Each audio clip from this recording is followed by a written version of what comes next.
Dewan Perwakilan Rakyat Daerah Kota Palembang secara resmi mengumumkan pemberhentian Azhari Haris sebagai Wakil Ketua DPRD Kota Palembang masa jabatan 2019 sampai 2024. Pengumuman tersebut disampaikan langsung oleh Ketua DPRD Kota Palembang Zainal Abidin dalam rapat di ruang rapat DPRD Kota Palembang Senin 18 Juli. Zainal Abidin menerangkan bahwa dari pemberhentian tersebut ditentukan juga calon pergantian antar waktu Wakil Ketua DPRD Kota Palembang, yakni Dauli dari fraksi Partai Amanat Nasional.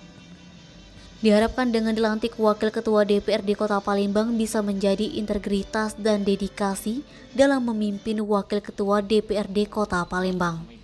Wali Kota Palembang Haji Arnojoyo berharap dengan pergantian di DPRD Kota Palembang bisa lebih baik lagi, terutama untuk mempercepat program pembangunan Kota Palembang. Denny, Sumeko TV melaporkan.